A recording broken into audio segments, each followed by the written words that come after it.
outro aluno. Então, eu acho, né, que é hora disso ser revisto, não só em relação aos PETs, mas eu tive problemas com alunos bolsistas de pesquisa por conta disso, e que também não encontrei nenhuma legislação que amparasse especificamente o caso que eu vivenciei.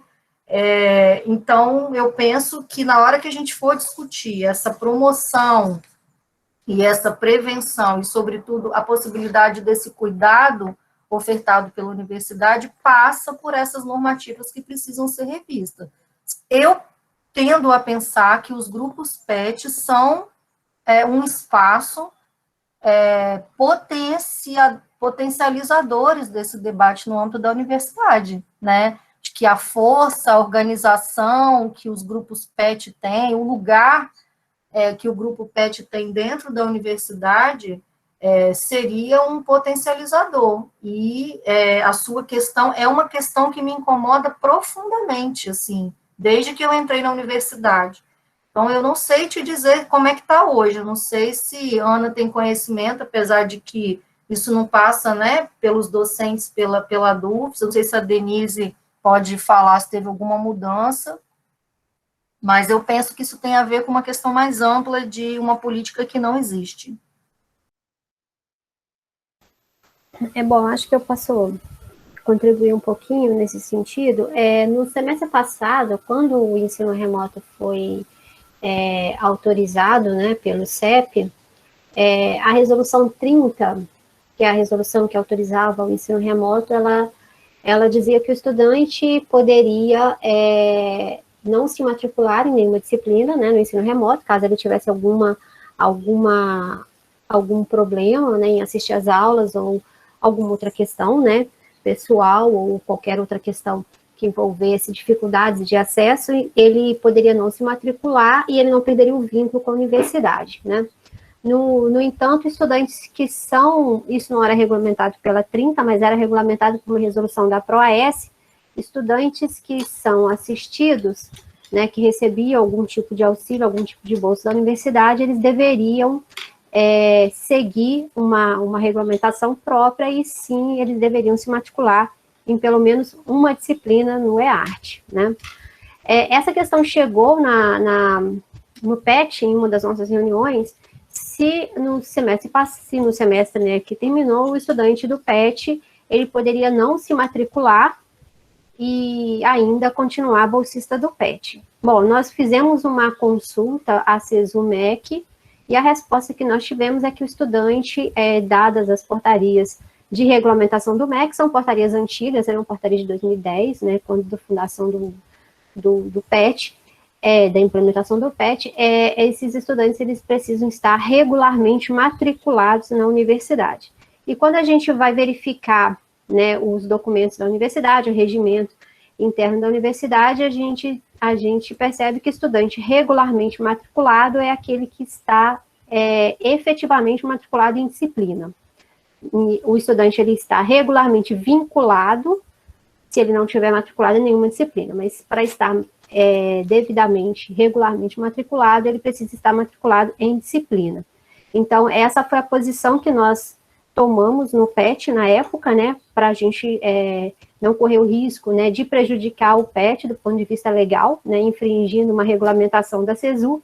Então, os estudantes, eles precisariam estar regularmente matriculados e abriu-se mão, né, em algum momento, de que os estudantes se matriculassem no mínimo de disciplinas que era exigido, né, inicialmente em edital, e os estudantes poderiam se matricular caso tivessem dificuldades em uma única disciplina, mas precisariam estar matriculados. Bom, isso é um ponto, né? O outro ponto é o que trata do estudante que está regularmente matriculado, está fazendo disciplina, é bolsista PET e fica doente, né? E fica doente e não consegue realizar suas atividades. Então, de fato, a Fabíola, ela tem razão no que ela diz, de fato, a nossa legislação para amparo legal, ela é muito antiga, né, ela é de 1964, então ela é bastante antiga, ela não foi revista, e isso é uma questão que a gente precisa colocar em discussão de fato, né, a revisão das resoluções para tratar o amparo legal e incluir no amparo legal o o afastamento do estudante por questões psicológicas, por saúde mental, né?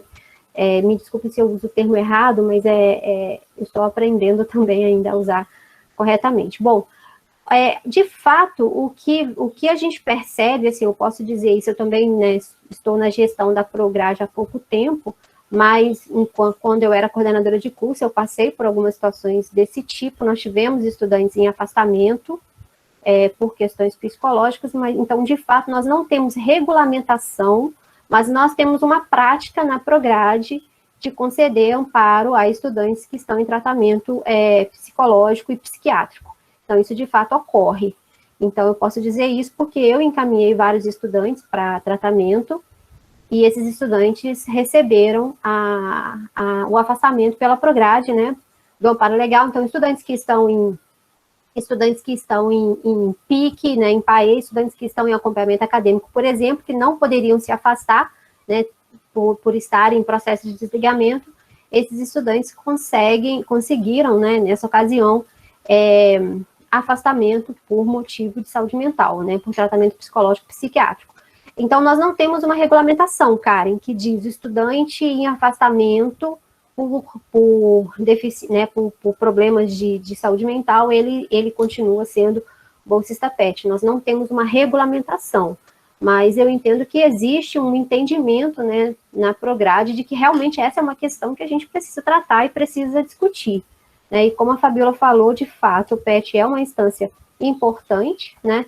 Vocês se reúnem e deliberam, e as deliberações de vocês chegam até a gestão da Prograde, né? E eu acho que juntamente, né, com outros setores do movimento estudantil, né, de outros grupos de estudantes, eu acho que é um movimento importante que vocês podem fazer, devem fazer, né, para que essa legislação seja revista. Eu, como representante da Prograde aqui no encontro, eu me comprometo, né, a levar essa discussão na atual gestão e passar um retorno para vocês, né, assim que eu tiver uma posição. Mas, de fato, é uma questão que já vem sido discutida, ainda sem muito avanços, eu diria, né, a gente teve um ano de muitas modificações, né, a gente praticamente precisou modificar todo o ensino na universidade, então, mas a gente tem vocês podem ter certeza que a Prograde, já tem discutido essa questão já dentro dos seus setores.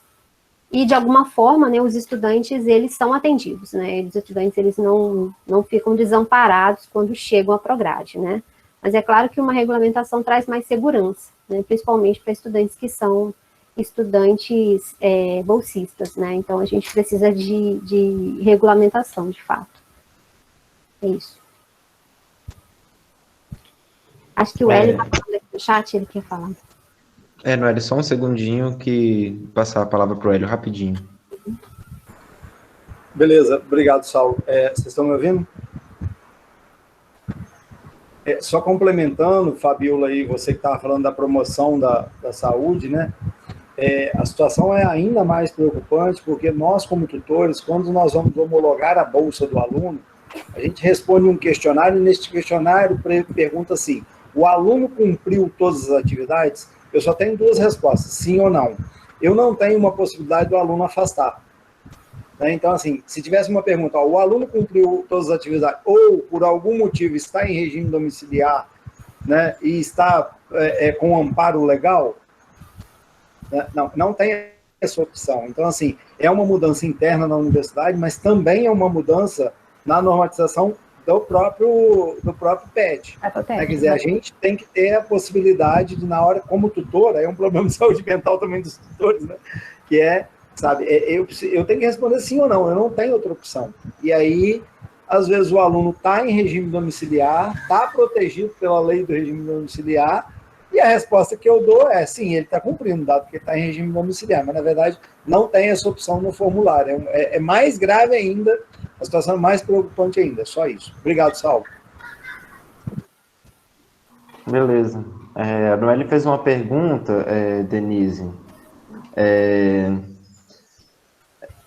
esse acordo da Prograde, nesse acordo da Prograde, né, esse aluno tem que ter um laudo, estar em acompanhamento com algum profissional?